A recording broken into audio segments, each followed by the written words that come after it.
Good evening and welcome to the living room, Sanctuary family, saints, friends. We are so glad that you are here. This is week 2 of Motherhood Moments. It is such a blessing to have you and to be a part of this gathering once again.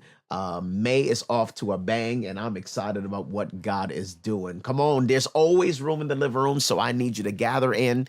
This is going to be an exciting topic, and I'm so glad that you're able to journey with us.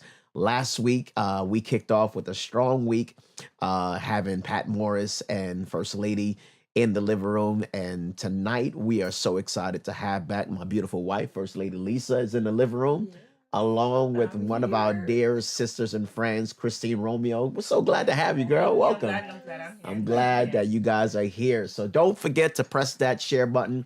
We want you to share this experience with someone that you are connected to, and like and comment throughout this chat, this conversation, as we dive into week 2 of Motherhood Moments.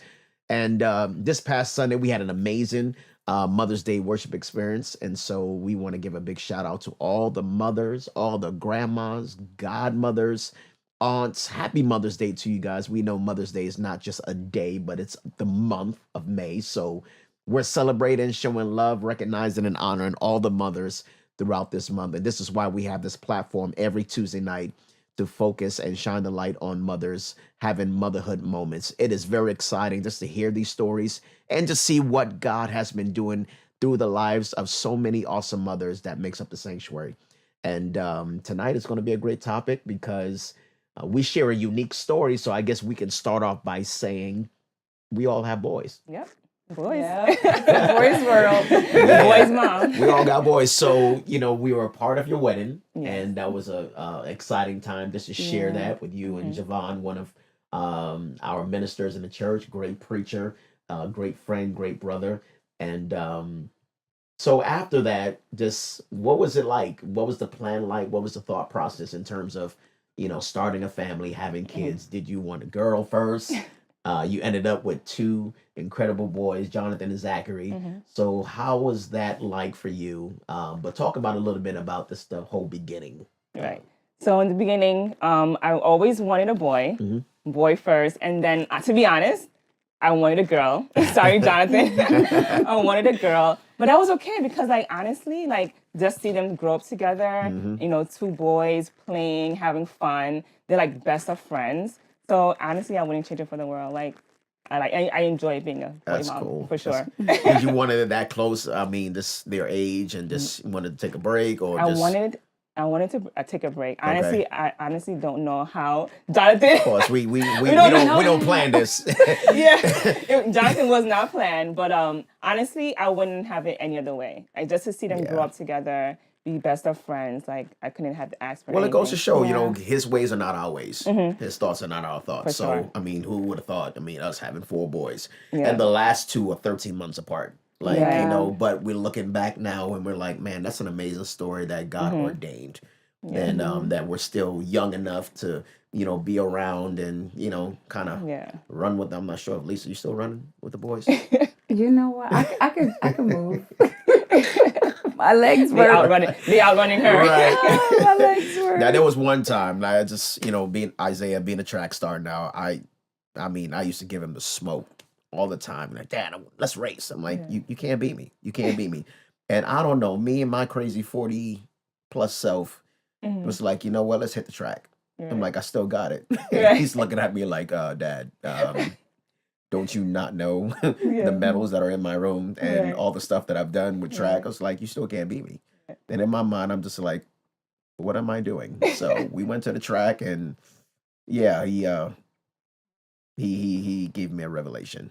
Not a revelation, but he really just pointed out, it's like, tables turned here. Right. So my boys just started playing soccer, and they're really good. Both of them are really good, but Jonathan, he's like a defender. Okay. So I don't know, I'm the type of mom, I'm like, get up, yes, do it, kick harder. So I'm the type of mom, on the sidelines, I'm yapping my mouth. Oh, Oh, you one of those moms. Yeah, I'm one of those moms. The refs wanted to throw them out. Yeah. Well, that's good. I mean, so how was it for you? I mean, and both of you can share your stories in terms of just like adapting into the boy culture, learning, experiencing for yourself things that boys just love doing, sports, obviously. Um, you learning the sports, learning the game, learning what they love. Let's talk about that. I like that question. How was it like learning what they grew to love? Yeah. Well, for me, it's a lot. I remember when we were dating, when you were in high school, during those times, you playing football and going to your game, kind of learning football because of that. But then there was this big gap where, you weren't playing anymore. And then when the boys got reintroduced to football, I feel like more so than even when you were playing, I really had to learn the game so that I could enjoy being there. It wouldn't be like a bore. Right. And the more I learned the game was the more exciting it was to watch them play, to understand the plays and stuff like that. So that was something for me. Number one, understanding the game and kind of being able to engage in what they were doing. And then the other thing was, the influence that I had. I thought with you being the dad that you would have more of influence in what sports they played, but I remember for Isaiah, it was all basketball when he was younger. He had dreams of being in the NBA, and it was basketball, everything, all the way until high school, where football became an option. He didn't like to do any other extracurricular activities. Yeah. He just wanted to play sports. So I said, well, football was the first sport of the season. And he got all signed up, registered the first day of football. He says he's not going. He changed his mind. And dad, being the way he is, was like, look, if you don't want to do it, Jaden, let's go, because they were both, right. Signed up and they were ready to go out the door. And I'm like, no, hold up. You made us register you for football. Right. You're going to football. Yeah. And we went back and forth. Dad and Jaden are out the door. And I'm like, y'all wait for him. And I just gave him his stern talk and sent him straight out the door. Right. Turns out he absolutely loved football. So that was another thing where, I remember as a mom pushing, not necessarily for a sport that I understood or even wanted him to play because, the dangers of football, but just being the one to push him to do something because your kid's strength, his abilities. Isaiah's fast, he's an athletic kid. I knew he would do well in pretty much anything. So I was like, just go, just, do it. And then it became the next season was track. And he didn't want to do anything. Again, he wanted to take a pause, and wait for basketball. And I'm like, well, track, they go hand in hand. And we had mom with the rational mind is like, oh, this makes sense. You're, based on the positions you play, you run fast. It's going to go hand in hand. And he wasn't interested in track. Right. So I had to push him because once again, it wasn't an option to do nothing. Yeah. And even that, like I thought, track was pretty simple as far as you hit the track, you run, but then understanding winter track versus spring track, indoor versus outdoor, and all the dynamics. So it was great, like learning that and watching him kind of get into those things and kind of grow in it. Same thing for Jaden. Jaden did football, went from football to lacrosse, and we had to pivot between that. Lacrosse was totally new for Dad. I don't understand lacrosse. Right, that was. It's still something we're learning. Right. But yeah, it's just wonderful. That's cool. Like, I could definitely relate to you when you talked about like pushing your son. Like, like this is where me and Javon is kind of different. You'll be surprised. So like, Zach hurt his leg during soccer, and then I was like, he's okay to play. Like, I think he's fine. And Javon was like, you think he's sure? Maybe he's just to sit this one out. I'm like, no, I think he's fine, right, Zach? You got this, right?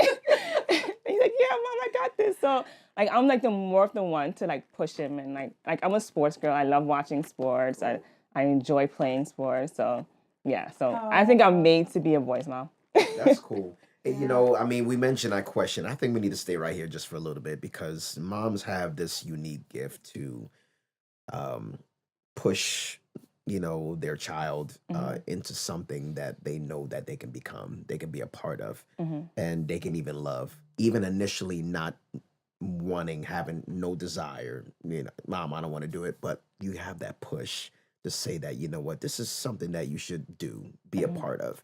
Um, and you not even knowing the game or knowing the sport about it, but you just know that, listen, I think my child will love this.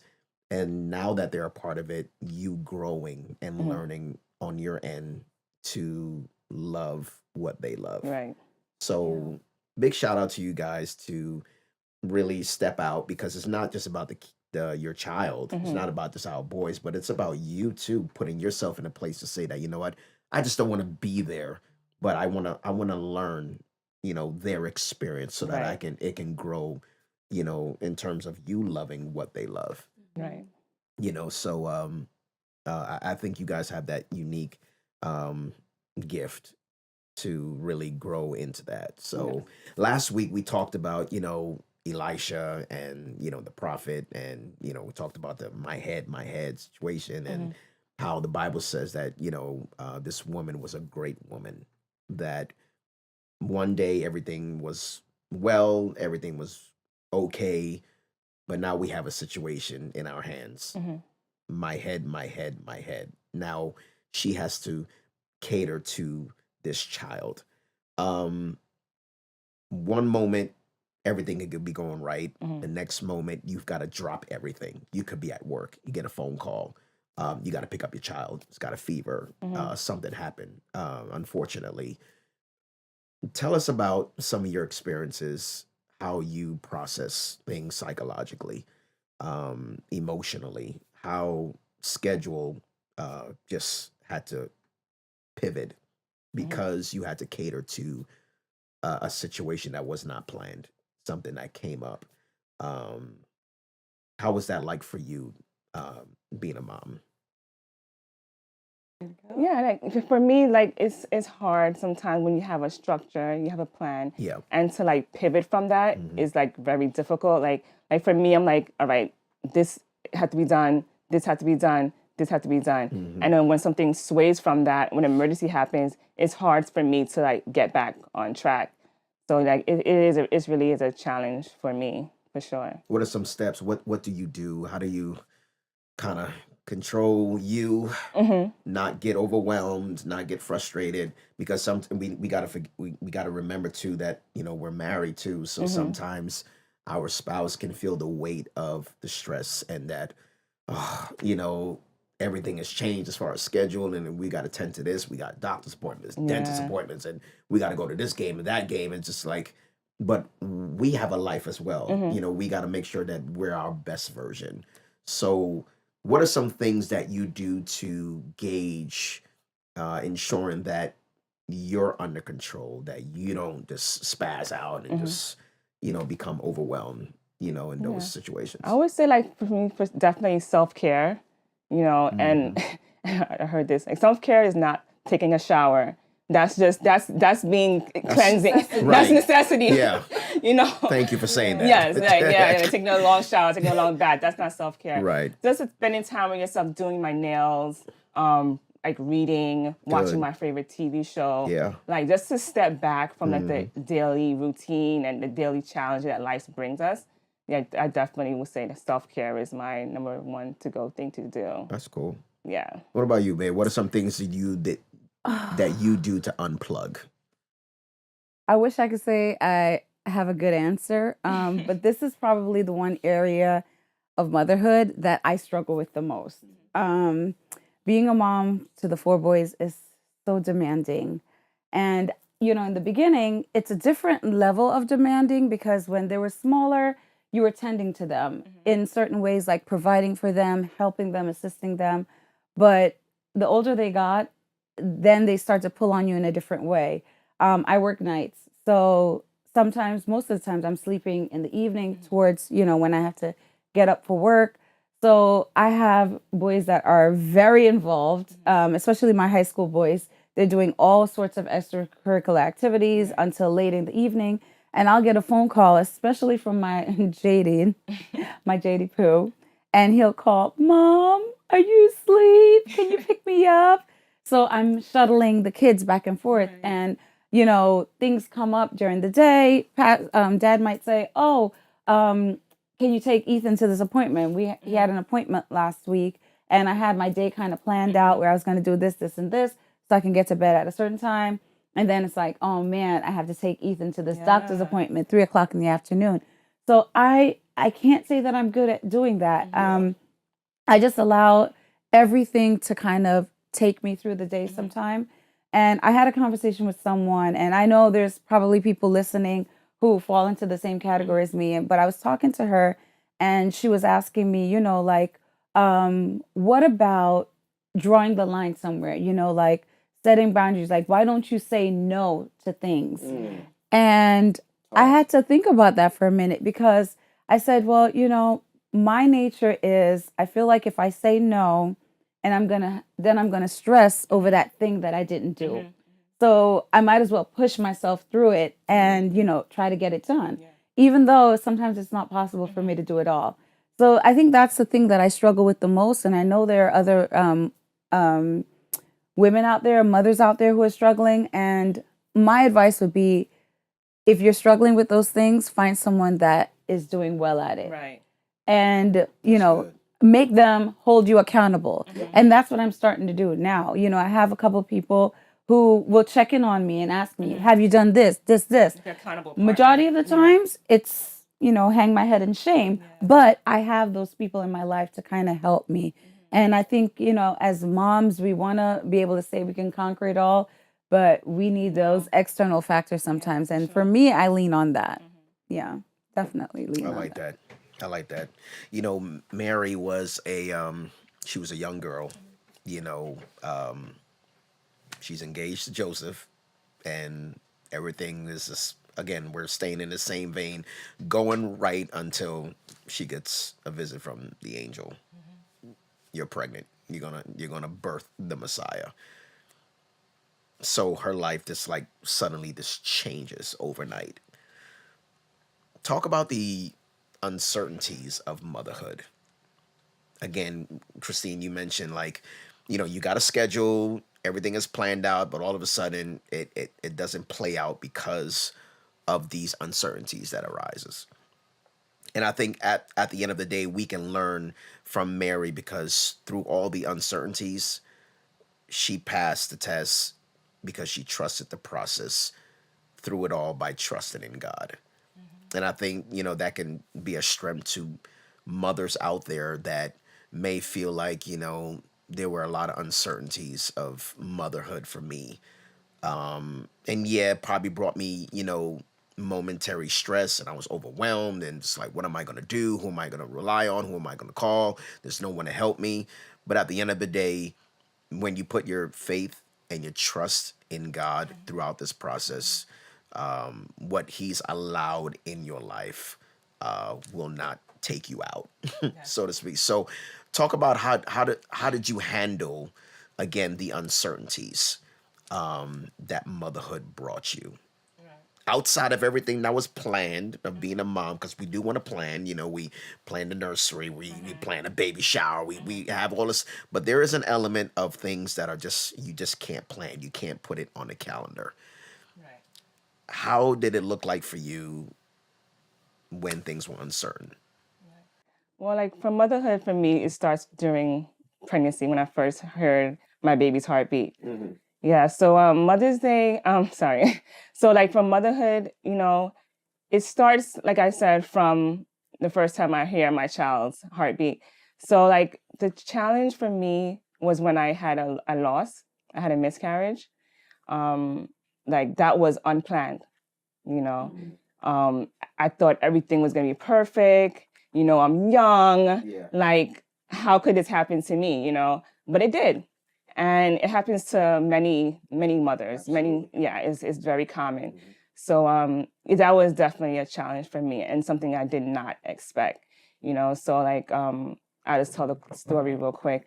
I found I was pregnant. I told my family, not everyone, because they said to wait after a certain time. So I told like my the grandparents, the the great grandparents, my cousins. I did it in like cute little ways, like T-shirts. You're gonna be an auntie, you know, like just really like letting them know like what's going to happen.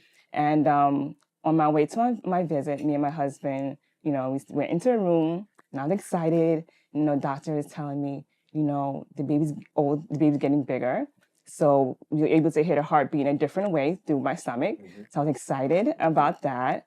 And so she said, sit down, lay on the table. I did that. And, I was holding my husband's hand, like, oh my God, we get to hear the heartbeat again, and the baby's going to be bigger. And then like she looked at me and said, you have a lot of gas, let's try the other way. I'm like, okay, I didn't think anything of it. And so she's like, yeah, let's try the other way. I was like, okay, no problem. And then she looked at me and she's like, I'm sorry, Christine, but you lost your pregnancy, and there's no, your pregnancy is terminated. There's no longer a heart. There's no heartbeat. And like from there, it's just like, are you serious? Like it just like I started crying immediately. Yeah. I looked at my husband. I just felt like why me? Like why me? Like what did I do wrong? Like, I took the prenatal vitamins. So that really hit me unexpectedly. Wow. I was not expecting that. So how was Javon a source of strength to you in that time? He definitely held the fort. Yeah. He was trying to be strong for me, and when I went for my DNC. The procedure, like he was good, like he was holding the fort and he was being strong. But then my mom told me like once I left and went into the operating room, like Javon like broke down. Yeah, he was crying and but he was being strong for me, and I appreciated that. Was that before Zachary? Before Zachary, so it was my first pregnancy, and it was just like I was so.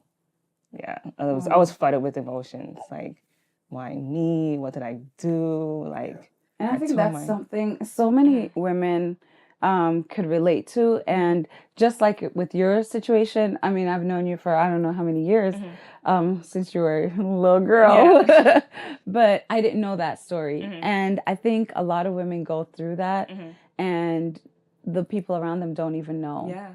Yeah, so I think even for those who have had children, like after the fact, just know to be sensitive to people because you don't know what they could have experienced on their journey to motherhood. You see the kids and you think like, oh, wow, they have 2 boys. That's amazing. But you don't know what preceded. Right. And that's kind of my story as well. It took me a couple of years to get pregnant with Isaiah, but we weren't really looking to have a baby right away. So it was like, okay, that it wasn't happening. I started on birth control after about a year and a half.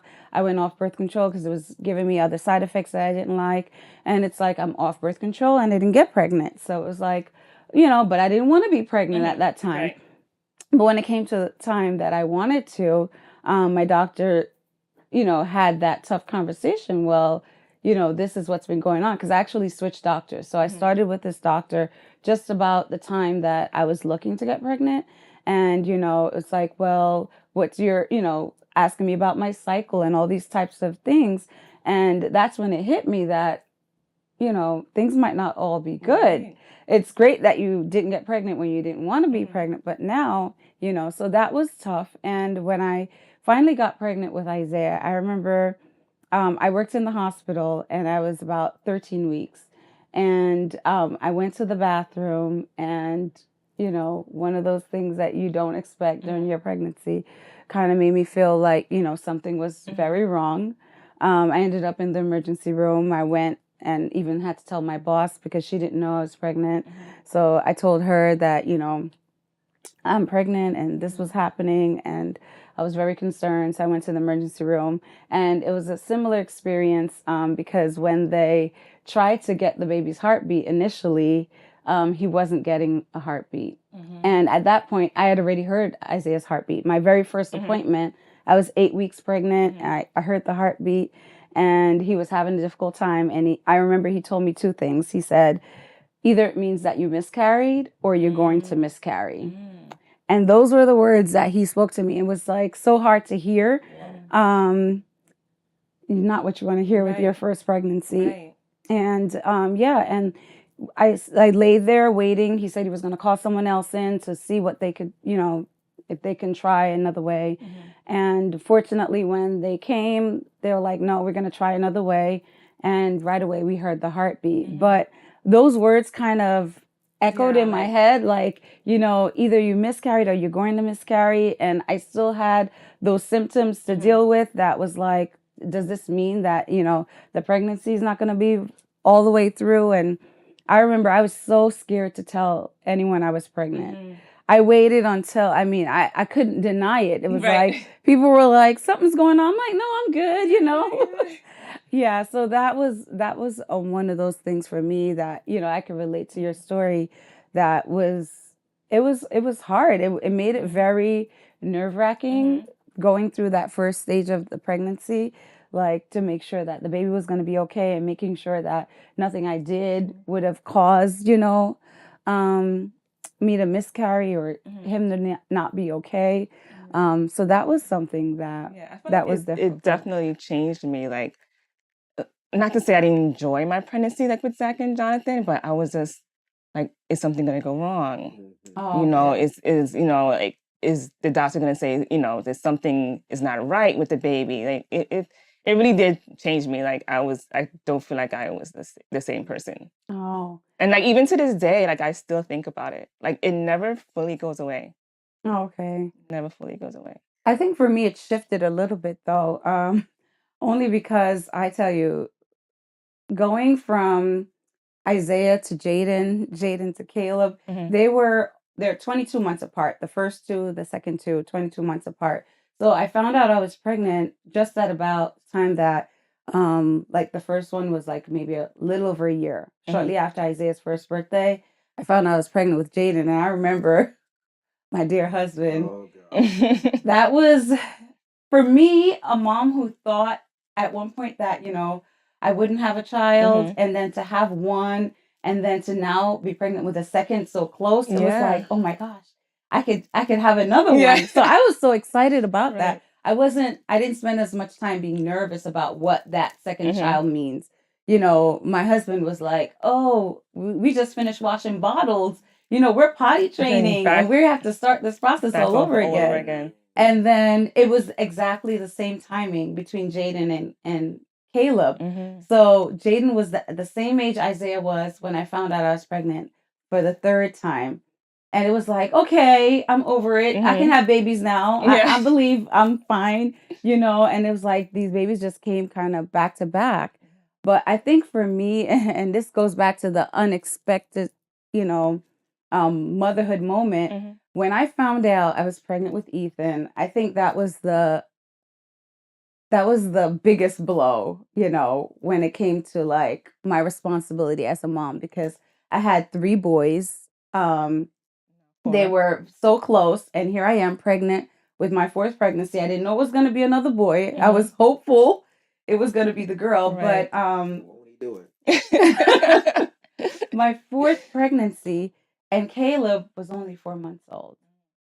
So I had a brand new baby, and then I found out that I was going to have another one. And it was like, what do I do with this child? At that point, I didn't even want it to be a girl. I did, and then I didn't, because I'm like, how could I start over? I started thinking about like my limitations when it came to caring for myself, doing certain things for myself. I just felt like, how would I be able to handle this girl that I was still hopeful for, combing hair, when I had all these boys in the house.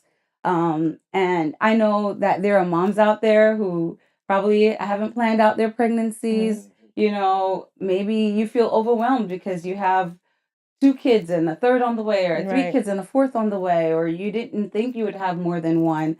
And you just never know how you're going to handle it until you're there. Right. And I think that was the lesson that I learned. As much as I felt like it was going to be too much for me, the way I transitioned into being a mom of 2 and 3, and then a mom of 4, God opened the door for me to actually be home with the last 2. So it was wonderful being home with them for a couple of years, and I just really had to trust God in that process because Yeah. I didn't know how I'd be Yeah. able to do it Yeah. as a Yeah. mom, It's costly. I mean, we said it last week Yeah. that, the prophet said regarding Mary's pregnancy, a sword shall pierce your side. So there is a cost, when it comes to being a mother, being a parent, because we felt the cost of that. I mean, Yeah. after Isaiah, I was like, bro, we just gonna stay with this one, Mhm. this one. We're good because it really changed us as new parents. And Isaiah was just a deal. This like growing up. I mean, this. So for me personally, I was tight. I was mad when He Lisa was was. pregnant with Jaden. I mean it. I mean we were at war. It's just like, listen, so it that that journey and the uncertainties of the next one. I think we gain strength from the experiences from the first one. Mhm. And I think, and not to really make this, this a bad, gloomy story, because there's joys overall and the outcome of just being a parent in itself. Um, but you can take your past experiences and it can create joyful moments that you can gain strength from, so that if you feel like presently you don't know what you're going to do and you're like, where to go, just take what God allowed you to experience from before, pull that into your present, and let that be fuel for you to say, you know what, if he did it before, he can do it again. Absolutely. Yeah. So those uncertainties, really, it was God's way of creating opportunities for you to gain that experience, so that you're not a stranger to it when it happens again. Mhm. So yeah, that's a powerful lesson to learn, and being faithful to God and trusting that process, as Mhm. Mary did. That at the end of the day, she was rewarded psychologically, going through whatever she's going through, and physically, birthing this child, but the cost of it, knowing that he was going to die to become a savior for us. But at the end of the day, God rewards those that diligently seek him. So there's rewards to becoming a mom.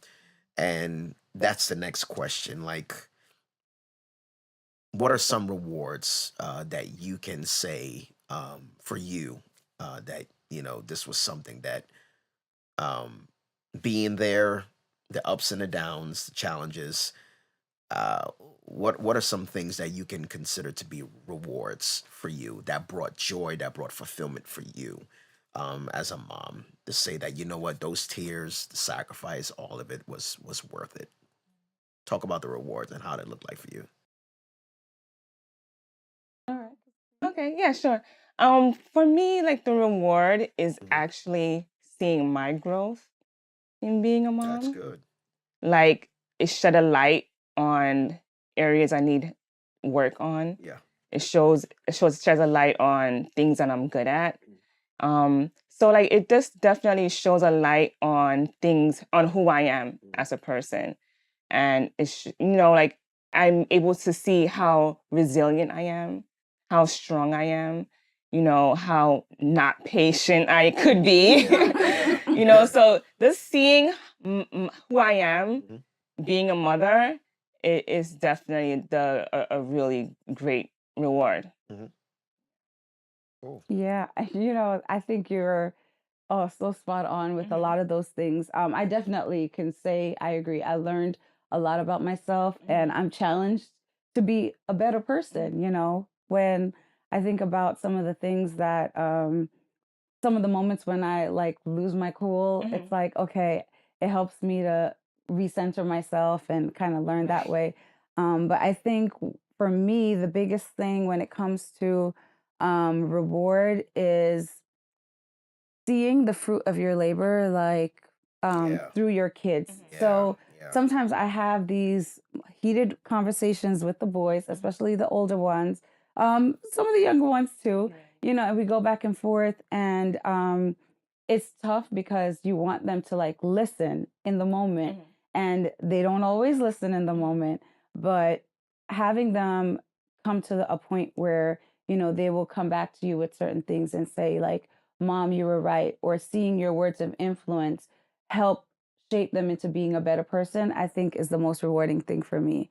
Um, I had a couple of very emotional moments with Isaiah with regards to his athletic, journey and some of the things I pushed him in. And I remember he got MVP a couple of times, like back to back for track and field. And his coach was like saying all these amazing things about him, which this is the coach that in the beginning Isaiah thought hated him.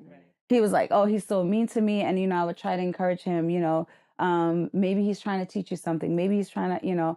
And I remember when he got his first MVP, he called me up when they were taking pictures and he's like, Mom, this was for you. Wow.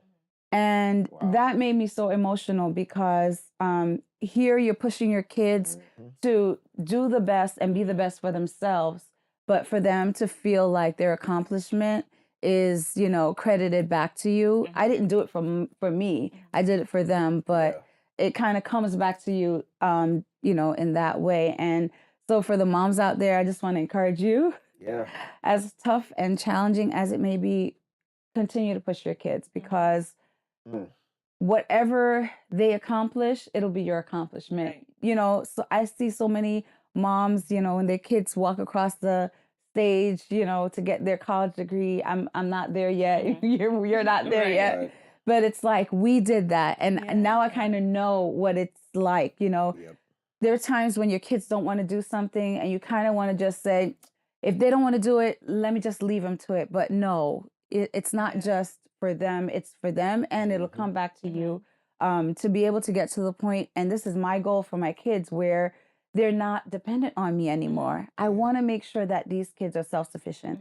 And trust me, that's going to be a blessing because when I reach my early retirement age and I'm ready to live my best life, I don't need these kids calling me, hitting me up for money. I want them to be adults who are self-sustained and are just okay. I want to have that peace of mind and know that my labor is not in vain. Right. My kids are good. And now I can go live my best life. Weekly allowance is temporary. Right. That's hard. Get a job. Jeez. Yeah. You said that word, and that's push. Talk to moms that have tried to push their child to the point that the outcome wasn't what they expected. They pushed until probably they broke their child, and maybe never returned back. Maybe someone that, the outcome is bitterness or resentment or anger. Just how do you push without breaking them? Like for me, I'm a pusher, like I mentioned before. I mean, it's a gift. Yeah. Mary pushed Jesus. Jesus said, "Woman, this my time is not yet." We said that. Mother said so. But at the end of the day, he fulfilled his destiny. So the push is necessary, but how do you gauge that push? And for me, with the boys, when it comes to schoolwork and Jonathan, especially Zach, he's a very smart boy, very bright, but he has his challenges. So I'm like, come on, Zach, you could do it. Focus, concentrate. Stop. Figuring out with your fingers, or focus on your schoolwork. And I notice sometimes I'm pushing him too much. Take a step back or make him watch a game and get back to his homework. Right. I constantly have to remind myself, Christine, take it easy. Calm down. He's only 7. Right. Well, he's 8 now, but he's only 7. He's only a child. He'll get it eventually.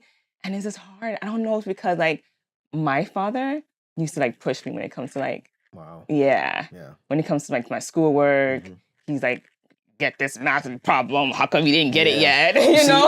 You mentioned that, but look at the choice words though. Yeah. Look at the choice words, and I think pushing, has a lot to do with how you say what you're saying. The motivation behind it. Yeah. Just you're pushing them, not. You're not pushing them down, but you're pushing them too. Right. Yeah. You know what I'm saying? So it's not how did you get this wrong? And, you're dumb and, you know better than this and all that. But it's words, choice words you can do this. Yeah. You got this, So in that push, it really, determines based on how you're communicating to them, the outcome, whether they're gonna, make it or not, or whether it's gonna, say that this is not for me, and the outcome is negative. So won't you say choice words, really makes a difference as well, how you're pushing the kids. Right. Absolutely. And I think also leading them with a level of understanding. Yeah. As parents, especially in the Caribbean culture, you hear a lot of parents who tell their kids to do it, and you do it because mom said it without giving reason, explanation. With my boys, I feel like most of the time when I'm pushing them, I'm trying to get them to understand why, why this is important, why it's good to be on top of your work. Right. And explaining, which again in our culture, you don't it's not we don't have time to explain. Right. And sometimes I find myself being that parent where it's like I'm frustrated with the process of explaining. But that is how I'm most effective as a parent. When I can explain, I don't have to push as hard. When I get them to understand, I don't have to drive as hard. And sometimes parents don't take the time to do that explaining, and so they have to push really hard to the point where the kids start pushing back. And that was the thing that I was conscious of, and that I try not to get to that place where I'm pushing so hard at them that they start pushing back. Yeah. They start rebelling, resisting. And I think that would be my caution to parents, because not to say that I've never gotten to that point. I think I got to that point with Isaiah between his 8th and 9th grade year. When he was graduating from middle school, we got into this tug of war where it's kind of, I thought he was at the place where nothing I say or do could get through to this kid. But I could tell you that one of the things that helped me the most, and that was kind of a turning point in my parenthood, where I just really started leaning on God, and I prayed and I said, God, my words were not being effective with him. And I said, my prayer was that God would validate my words. So when I would say things to him, I would just pray that God will allow a moment where my words would be validated. And I think that's what made all the difference. I know that's what made all the difference, because I would say things to him and then something would happen to kind of back up what I said. And I wouldn't have to go to him with a, I told you so. Because if I went with an I told you so, then it would be like me telling him that, I got you, and I didn't want it to be that. I wanted him to get it, but I didn't want to force feed it to him. Right. And ultimately, God got the credit because God was the one that opened his eyes, right? So I'm thankful for that, because sometimes, yes, your words will not be enough. And sometimes your push will not be enough. And you really, at that moment, have to lean in on God and allow him to step in, because we can't do it all. Yeah. That's the reality. You mentioned it, we were raised differently. I mean, I can relate, because there were many times, especially Isaiah and Jaden, especially Isaiah, just growing up, and when he was coming from just going to daycare to now going to kindergarten and first grade. And I took a lot of the things that I've experienced as a child into that season of Isaiah's life when it comes to homework and, disciplining him and making sure that he does it right and he gets something wrong. And for me, listen, I mean, my mom and dad, they raised me different. I mean, I remember late hours when I'm just trying to get this math homework in and I'm having a difficult time with problems and stuff like that. Ooh, the fear of just getting something wrong, and I knew what was going to happen if I got it wrong, I took that into my beginning stages of parenting Isaiah, and I'm like, this is not going to work. This is not going to work, because it's like he was more fearful of what's going to happen if he gets it wrong, rather than me allowing him, like you said, the choice words, you can do this, and showing him and teaching him that obviously if he doesn't know something, this is our opportunity and responsibility to teach them so that they can see and know and get better at it, as opposed of I'm scared to try, because if I fail and get it wrong, then I know You know, like, and I think sometimes, from a Caribbean culture, we've raised our kids in that fear of like, don't get it wrong. Right. Don't get it wrong. As opposed of just being that parent that's going to lead, guide, and show them. And me personally, I had to pray. I felt convicted. I said, God, you got forgive me, because I don't want to be that parent. I don't want to be that father. I want to be the one that he doesn't have to be fearful to come to me and said, I messed up. I'm wrong. I got it wrong. I don't know, and be that parent, that mom, that dad that really shows them, and I think it falls on us it's our responsibility to say, okay, if they got it wrong, who's going to show them the right way? Right. Right. So that push is so necessary. I'm for the push, but it's how we push, is what we say when we do push. Right. Yeah. That's really going to still allow us to be rewarded at the end.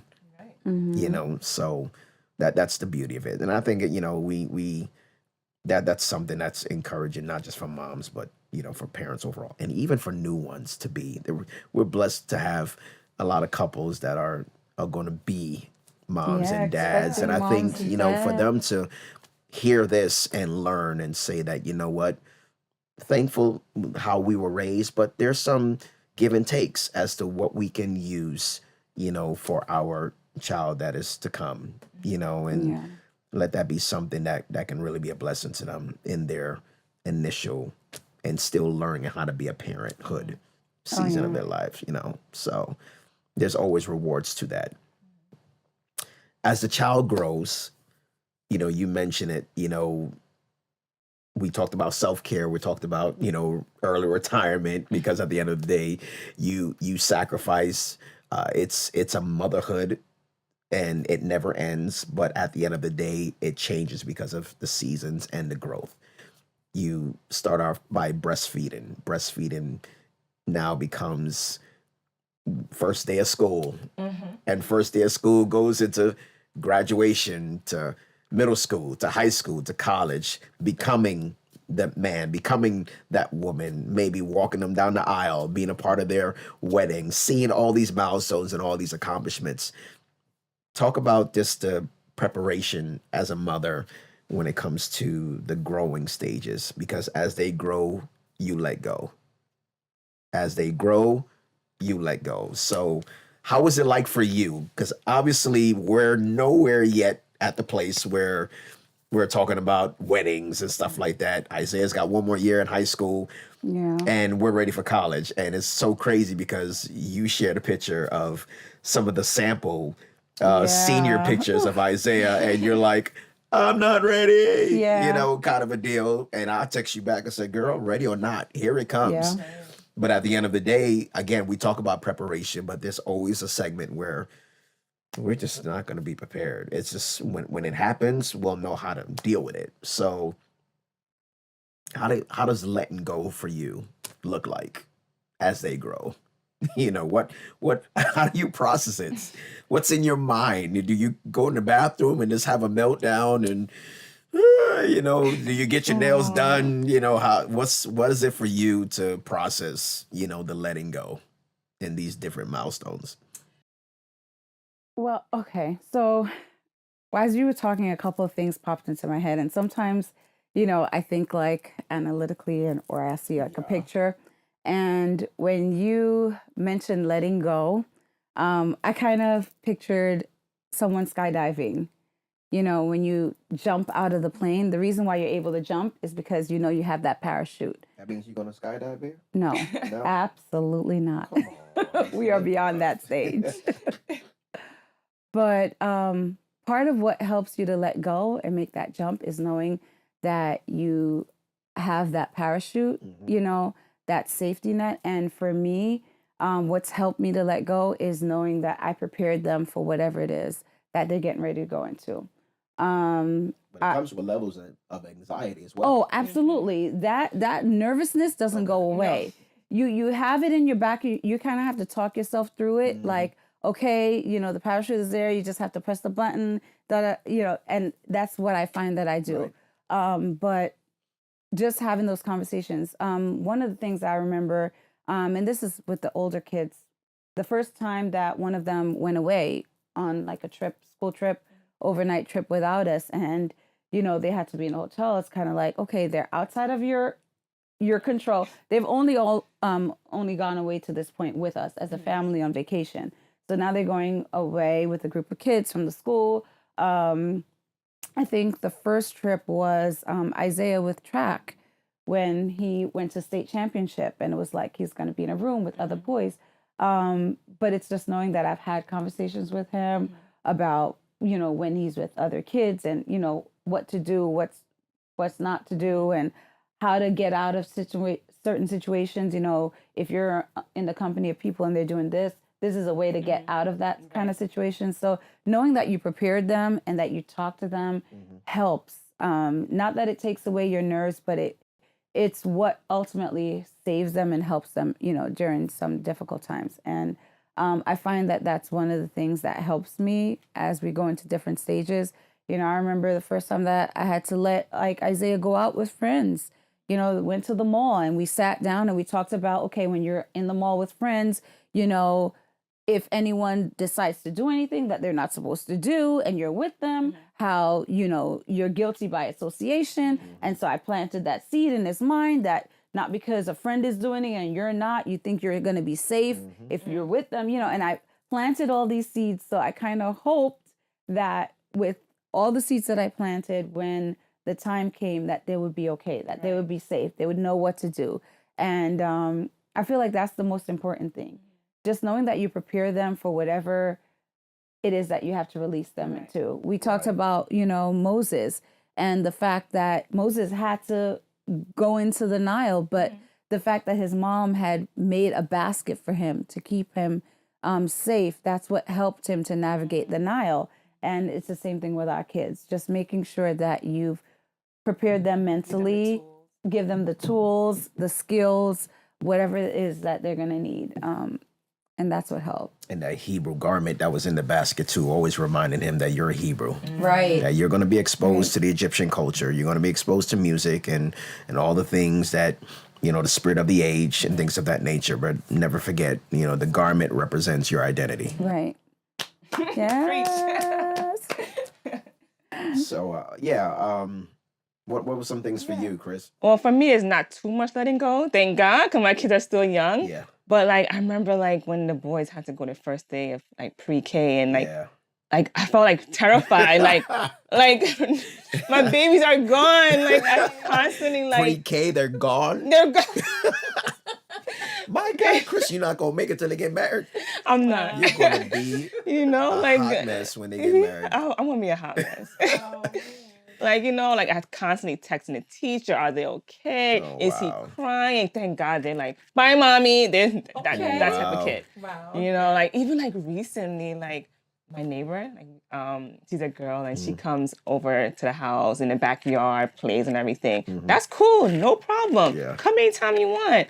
Then Zachary one day is Mommy, can I go over there? Can I play by her house? That's a different story. And I'm just yeah, it's so hard. But you know what? I had to. Yeah. I had to let go. And he had to, get a chance to see her home and her backyard. And it was it was tough for me. Wow. It really was. I don't know what they do over there. I don't know how their house is. I don't know, they might get into something, break something, or, I don't know how their parents are quite well. So it's but I had to let go. And he came back home fine after an hour or two. But, so, What was the most recent, example of you letting go? Because I know Lisa's right now, because we could probably share Isaiah driving. Oh, jeez. Yeah, girl. It wasn't that bad, wasn't it? The first time, or I think I'm much better now, And actually, I'm the one that drives with him more. Yeah. He he likes your car better than the soccer mom. There you go. Listen, Slide Door Ministries. Yeah, I don't know about you, Lisa, but for me, since I became a mom, my anxiety level has been on a high. Really? Yeah, I don't know. I don't know what happened. Like, I feel like I'm not the same Christine, you know? Like, I feel like before kids, I was like easy going, you know? Nothing really bad gonna happen. Like now, I was just telling my husband the other day, like, anxiety, like, my mind would just go into a twirling, just like thinking scenarios. Playing out scenarios. I definitely went through that phase of playing out scenarios in my mind. Yes. What ifs? Yeah. Like, yeah. What if something happens in the school? That's a real struggle. Yeah. I think for most parents. And you know what? It's not all bad. I think it's every mom needs a little bit of that. It's just the balance and to know when you've gone too far, you know. And a lot of it comes with trusting God. Absolutely. This is not to super spiritualize it, but when you try to lead your children in the biblical way and you allow God to have a role in your parenting, you really have to get to the point where you lean in on that. And I think that that's what helped me when I was at the place, you know, where I was constantly worried about things. You know, it's kind of like leaning in on God in those moments to kind of give me that sense of calm, because it wasn't always warranted. It wasn't always necessary. But I didn't always know when to take a step back either. So I feel like God really does step in during those times to help. I got a unique question for you ladies. We're coming to a close, but I mean, we're blessed because we have the opportunity to do life and ministry together. We've been raised together in the church, same home church, things of that nature. So, but you both have wonderful mothers. You know, how do you think it was for them to see their daughters, that growing process, and for them to let go, specifically being married and having your own family, and now they're into a season of being grandma, nana, Nini, whatever they call themselves. But what can you say to speak on behalf of your mother? You know, how did letting go for them look like? Right. Well, I think if I was to speak for my parents, my mom especially, like she was like a worry war, like always worrying. Like she was very strict with me. Like for me to like go out, like when I come back, Christine, what time is it? Where are you? You know. So like for me to like now like leave the nest, get married. I think that was probably a challenge for her. Like not to call me so much. You know, I have a husband now. Like so, I think. I think it was hard. I think it was a challenge for her. Yeah. And also what's a challenge for her, I believe, is like to see how parenting, like, so she raised me, like, I would say strict, awesome mother. You know, I'm glad she raised me the way she did, you know. And now that I'm raising my boys, she's like, you're being too tough. And I'm like, wait, you're like Nana and my mom is two different people. Yeah. Like the boys can't do nothing wrong. You know, she's like, oh, he doesn't need to go with timeout. You know, like that wasn't that bad, Christine. You're overreacting. And I'm like, huh? Like what? I'm like, all right, or more. Right. You know, so I think that's like an adjustment. Like she really. Like sometimes I hide things from her, like when I punish the boys, because I feel like she can't take it. She gets sad, like she really gets sad, and yeah, she's like, I can't believe you did that. Like I was speaking to him, and he told me put him on timeout. You talking good, and sis. the way he's crying. Let's say the laying off hands. We're on camera. We're live here, so we got to be careful what we say. But I know, right? The laying off hands, and I'm not talking about prayer either. Right. But let that be something that grandma see us do with our kids. Like, no, you can't. Right. Mom, do you remember when you used to lay hands on me? Or ring my ears. How you used to lay hands on? Do you remember times I ran? Right. And hid in the closet and locked myself in the bathroom saying, I ain't coming out till Dad comes home because I know when you lay hands on me. Right. Yeah. Do you remember that? Right. Remember those days? It's just like, now we can't do that for our kids now. But when I tell my mom, like, do you remember those days where, you know, you used to do that to me? Well, you know, it's different now. And, you know, I shouldn't have done it that way. I'm like, Finally, Mm. the light switch came on. Yeah. Right. So. What about you, babe? Oh boy, what can I say? Um, I think it was definitely difficult for my mom. Because growing up, I was the type of kid who would always like go to my mom with everything. You know, I'd run everything by her. If I decided to, Mom, what do you think?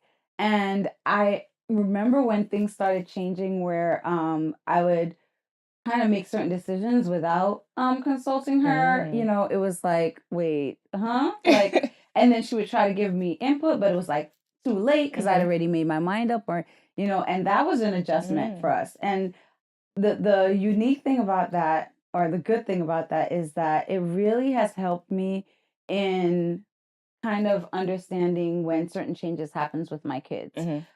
Because I feel like, just like you, it was hard for my mom, probably still hard, you know, because she's still my mom, you know, and so for as long as I'm alive, she's gonna be my mom.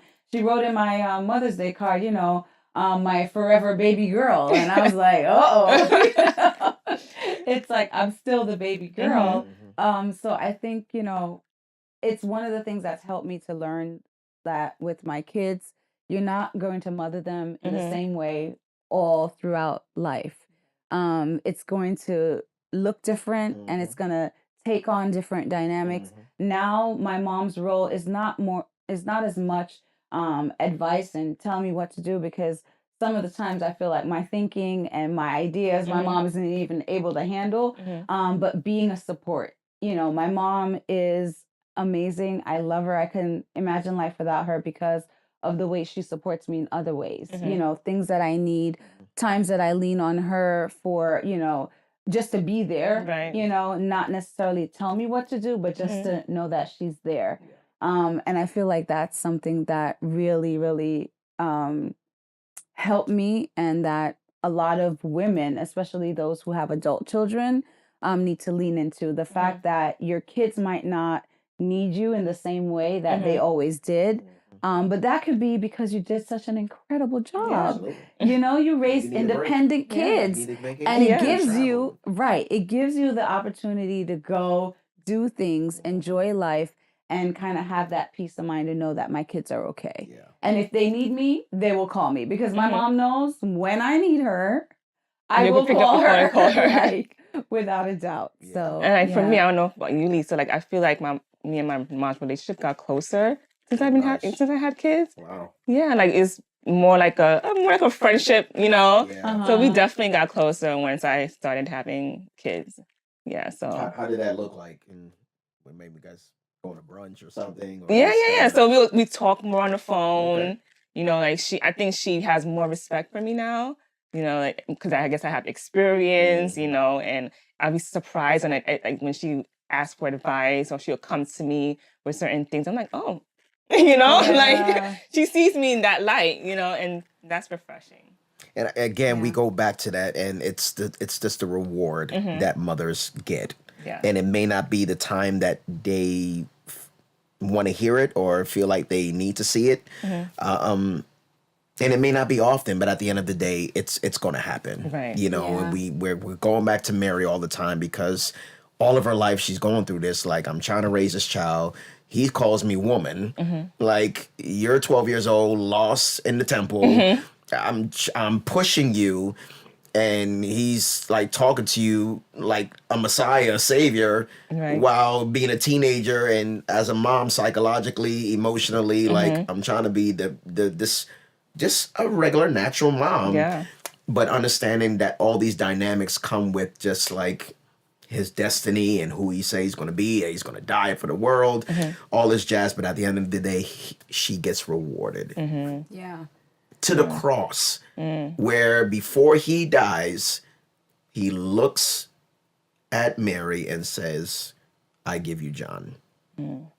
He's a rewarder of them that diligently seek him. And moms out there may be feeling like, there's no reward for me.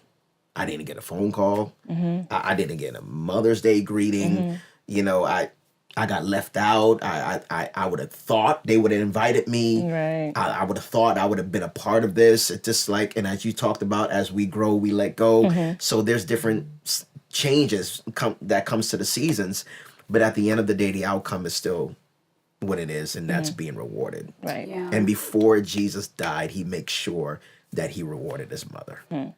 So encouraging to, moms out there, and this is going to be us in years to come as they grow. We're seeing that now at this season of their life, and they're going to be at our house, and sometimes it's going to be those times like, I miss them getting on my nerves. I miss them. We miss those days, but now they're going to be men, and hopefully, prayerfully, they'll be married and they'll have kids, and we'll be the nana and the grandma. Right. The best. Right? And we hope that it's a reward that we'll receive, and rewards look different for different families, different people.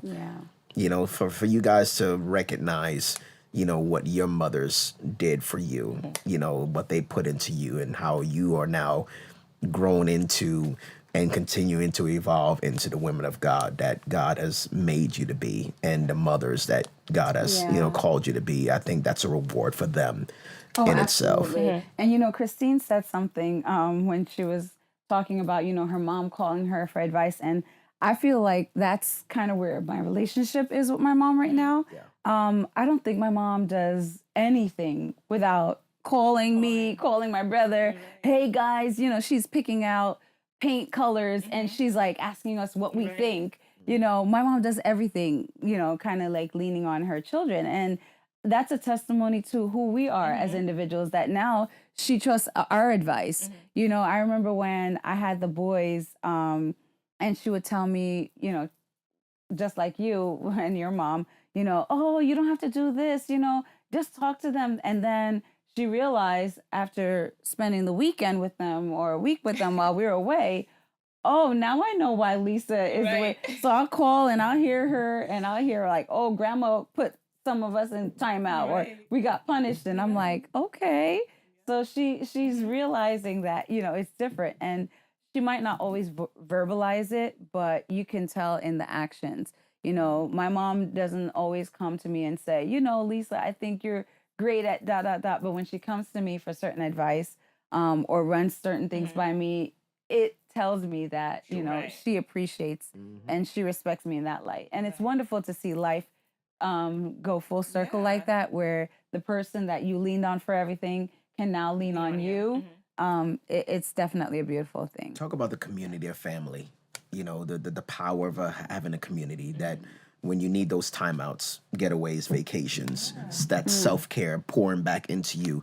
Talk to moms that just feel like, it's just all about the drudgery of just being a mom, and bless God, these kids that God gave me, what was I thinking? And, but they never see so many other things when it comes to life and being poured back into. What are some things that you can encourage them to try to do and consider, so that there's a balance in your life, so that you're pouring back into you in those times? Because us, we're intentional about it. Vacations and getaways look different throughout the year for us because it serves different purposes. Right. Every July, we're going to see Nana, my side of the family in Atlanta every July. August is a family vacation with the boys just to kind of, because summer's so busy for all of us. All throughout the year is busy for us, but it's our giving back before they go back to school, setting some goals, after Labor Day to, talk about the school season, what we're expecting, finishing the year strong, things of that nature. May is our anniversary. It's just us, whoever plans going. So it's different for everyone, for every family. So talk about this, the intention that you need to have, the planning, and just listen, there's life after, or still in the maze of the duties of being a parent, being a mom, that you need to pour into you. You need to take care of you, and not just saying that, like you said. I love what you said, taking a shower is not self-care. Listen, that somebody was blessed by that. It's just like you got to do more for yourself. Go to the spa. You know, do a weekend getaway, do something. Go out with your husband. It's like, what are some things that you can offer to, let moms know, listen, like, enjoy life. It's okay. It's in order. Yeah. Like, it's okay to, like, use your support system, your aunts, your uncles, your friends. Like, can you take the kids out for the weekend and me and my husband are going to go do something? Like, it's okay. Like, again, is to do self-care. Like, I know at first it's a challenge, like, especially when they're so young. It's like, you don't want to let them go. Yeah. But it's okay. Like, even, like, start off, if it's a challenge, start off an hour or two. And then probably a weekend. A weekend getaway. Yeah. Just start off small, but eventually go to a week trip or 2 weeks trip. Yeah. Like, take that time. Like, use your support system. It's okay to let your kids, experience life outside of your home. And you do the same. Absolutely. Take that vacation. Absolutely. It could be a challenge, like, having a husband, a kid, it gets hectic in the home. You're not single. You can't just like me and my husband can't just get up and do whatever we got to do and go out to a restaurant. Yeah. It has to be planned. It has to be intentional. So Absolutely. Be intentional. Be intentional. Plan those trips. Plan the spa days and have fun. Life is not over. No. Yeah. Say that again. Sis. Life is not over. No. Absolutely. You got to pour into you. And I feel like if you're not good at that, I think I said it earlier, but have someone in your life that can hold you accountable to those things, because it's not always easy for a person to plan or to prepare. I remember a couple of times I needed to get my nails done and I'd been putting it off. And thank God for my sister-in-law, Tasha. She's always like, don't you need to get your nails done? And sometimes I'll call her, can you schedule it for me? She'll call, schedule the appointment, call me, okay, can you go at 3:00? And, and kind of get it done. And leaning in on others does not show weakness. Right. Sometimes it takes a strong mom to let go. It takes a strong mom to allow other people to come. I remember when my husband used to evangelize full time, and he would like go away for, back-to-back trips. And sometimes I was done. I was so exhausted. And, my brother will come. He would come sometimes with Tasha, even before they got married. And they would just take the kids. Like, I didn't need to go anywhere with them. I just needed someone to take them out the house. And I was okay with that. And sometimes we have to be okay with that, right? Allowing other people to step in because we're exhausted. And we have to first acknowledge that we have limitations. And I think sometimes when you get caught up in doing, you don't even realize when you've like exhausted yourself and you're like running on E. How many of us have driven a car till it got to the red line and you're like, I think I have 2 more gallons in the tank, and you're still driving while you're on E. And we don't want to do that in parenthood. For my mom right now, it's not as much leaning on her for advice as it is to be there, to step in when we're going away on vacation. Like, Mom, I need you to come sleep over with these boys. I kind of have things figured out when it comes to certain issues and certain challenges with them. But right now, I need more present help. So my mom being there, and I know not everyone has that support system. And if you don't have that support system, I would say plan around it. There are resorts, places that have vacation clubs where they have childcare services. Book a trip and make sure they have a good kids club where you can go drop those kids off, sign them in, and sign them out when you've had a chance to recoup and recover. Because that is so important. We did that cruise when we registered the kids, and they hated it. Oh, they did. Really? They were waiting for us. I mean, they were waiting for us at the door to pick them up. It's like, all right, I'm ready to go to the pool. Like, this is like... This is for the birds. But Mom and Dad, we needed that. We needed it. And we have, in our church, baby season. It's baby season. And I just want to like remind the moms, the new moms, like it's a challenge. It's gonna be hard. Yeah. Like mom guilt. I had mom guilt. Really? Oh, okay. Like when I had to like, for a day or even a couple hours leaving my boys, it's like, oh, should I have left them? Like, oh, what's gonna happen? Yeah. And just like I said, like even if it's for an hour, Yeah. take that time. And then you'll be surprised how eventually it's 3 hours, you know, and it's the weekend. Right. But you keep, it takes a village. Yeah. It takes a village. Knowing when to unplug and all that, but also embracing the process at that moment, because moments become memories. As when you grow up, you can look back, whether you have videos, pictures, or just have conversations with people to say that, you know what, I remember those times. Yeah. And you don't want to miss that. You don't want to Right. miss those times. The moment I wanted to miss it, I'm like, they're crying 4:00 in the morning. Like, let them cry. Yeah. Like, change them? No. But now we can look back and like, man, the explosion in their diapers. Yeah. To see that, I mean, to Talk see about it, it, like yeah. pictures, and to talk about it, like, you know, you don't want to miss those Yeah, moments, right. you know, growing up and say like, listen, I wiped the butt, Yeah. like you will respect me, you know, Right. kind of a deal. So that's beauty. That's beauty. Listen, that's we're coming to a close, but what are some things, last minute things that you wanted to? We talked about a lot. We talked about just not just from your angle in terms of your experience as being a mother, but we talked about your mothers. And maybe there are some moms right here that, you know, that have adults and they know what it's like to feel that letting go as they grow. Some that probably needed to hear, you know what, I need to pour back into me. You know, big shout out to those grandmas now, you know, that are just Grandmas. really, right, Grandma. that are really living life for themselves. And we got so Yeah. many. I'm not going to name the names, but you know them. They're just like, listen, I'm going to do life. I'm going to travel. There's one world to see, and I'm not going to wait until I'm crippled or Right. handicapped and just, no, like you're retired or you're able to like, be intentional about planning a vacation or a getaway. Do you like live life more abundantly? This is what Jesus called us to do. Like you got to have that balance. You got to experience that. So there's a lot of things we threw out, you know, tonight for week 2, but what are some last minute, you know, words of encouragement and just that push from moms that maybe are just moms to be, moms with babies now, or moms that have adults that have lived their life or are continuing to live their life, whatever season, whatever stage they are in their motherhood. What are some encouraging words that you can leave with them tonight?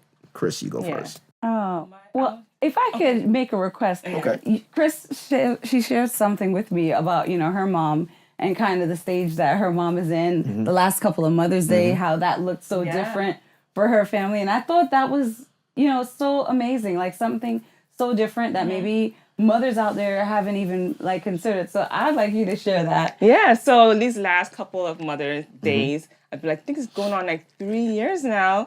My mom and her sisters and like other mothers in the family, they go on a trip to Florida every Wow. year. They rent a big old B&B and they just have fun. They have dinners, they dance, they just have a good old time. Nice. And it's okay with me. Okay. It's okay. Like, no mom guilt. Like, it's fine. It's okay. And she's enjoying herself. And she sent me videos, pictures. Like, she's just living it up. I love it. Yeah. So I'm happy for her. Okay. Yeah. I'm really happy for her. That's cool. Yeah.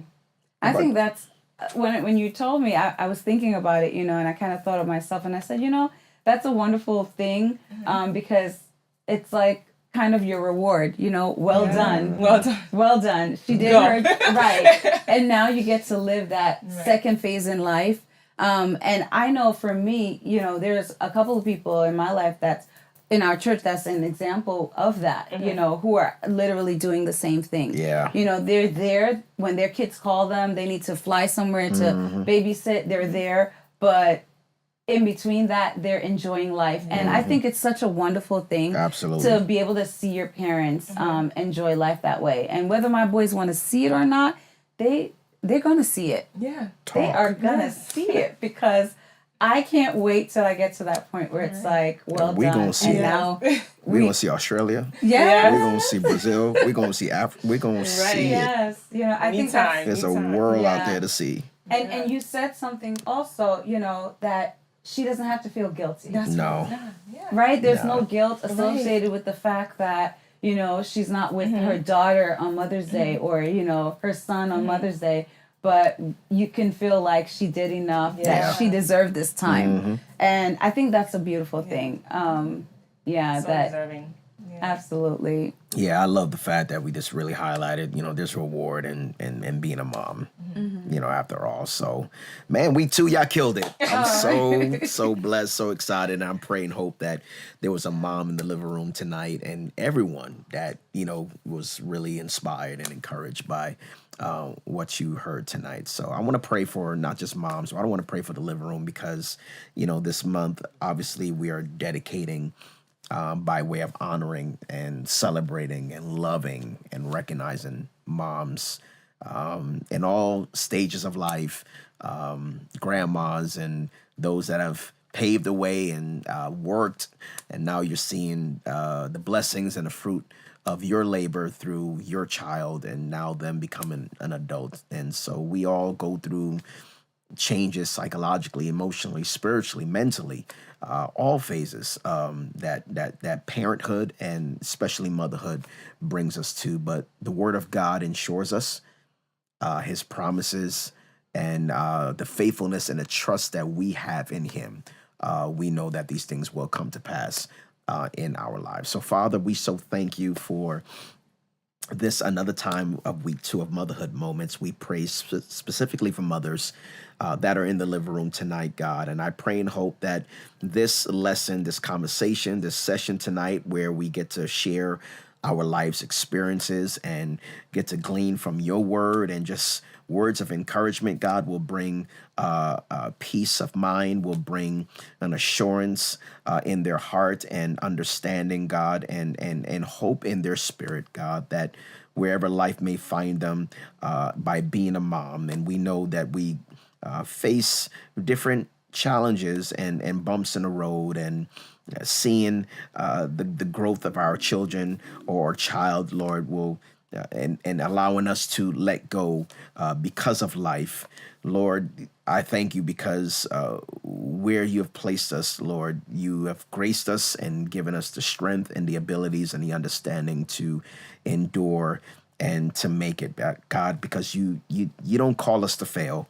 And I want to say thank you that your hand has been on every mother of the sanctuary and moms that have been in the living room that are listening and have been watching, God. I pray that they will not only hear, but they will receive and apply some things to their lives, God, because motherhood never ends.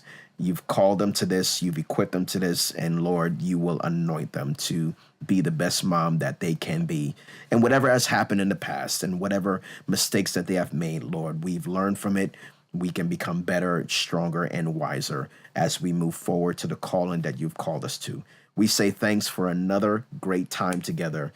Lord, I pray that you'll bless the remainder of this month, that you'll anoint and put your hands on every mom as we continue in this celebration mode for the month of May. We say thank you for the Sanctuary family and thank you for the living room tonight. In Jesus' name, amen. Amen. God bless you. Thank you, First Lady Lisa. I love you. Love you. Happy Mother's Month. Thank you. And I hope you are. And Chris, we love you. Happy Mother's Month to you. Yes. You're an amazing family. We love Javon. We love the boys. It's a boys' world, y'all. Yes. And we're excited that, a girl is coming to the family. Yes. So we look forward to spoiling her. Auntie. Yes. Yeah. I am ready. Yeah. It's going to be fun. Yeah. So we love our family and we love the sanctuary and we love the living room. It's time to give before you close out our gathering tonight. Let us give to the work of the Lord. And if this talk has been a blessing to you, would you worship the Lord with us by way of giving? There's 4 ways to give. And you can also use your mobile device and scan the QR code at the bottom right-hand corner of your screen. And we say thank you so much for participating in this conversation and supporting the sanctuary through way of giving. Listen, we are excited because Motherhood Moments is going to continue for the next 2 Tuesdays. And we're excited to have Aisha Williams, Amen, and Camilla Nika Jacobs in the living room next week, Tuesday. It's going to be a great week 3. We got sisters And I'm sure that they are going to bless you with their life stories, with their energy and personality. I can't wait to have them. And closing it out, we're going to have Monique and Shannon Reed that's going to be in the living room with us. So incredible mothers that make up the sanctuary, and we are excited and we can't wait to hear from their life's experiences. But again, thank you, Christine. Thank you, First Lady. Thank you, Sanctuary family, for joining us. Next week, this coming Sunday, it's going to be an amazing Sunday because it is Pentecost Sunday. All right. And we're so thankful. We had a great Mother's Day service this past Sunday, but this Sunday is Pentecost Sunday, and I'm inviting you to be a part of the Sanctuary Worship Experience this Sunday. 10:30, Foundations classes, all our campus classes will resume upstairs from 10:30 to 11, leading right into our worship service at 11:15. Listen, the fire is going to fall, and we're going to have church this coming Sunday, and I'm inviting you and your family to join us. Worship the Lord with us. If you're not able to be in person, you can always join us online via Facebook Live or YouTube Live. Listen, it's time to get out of here. And until next time, we'll see you next week for another part 3 of Motherhood Moments. God bless you. Happy Mother's Month to all the mothers. And we say have a great night.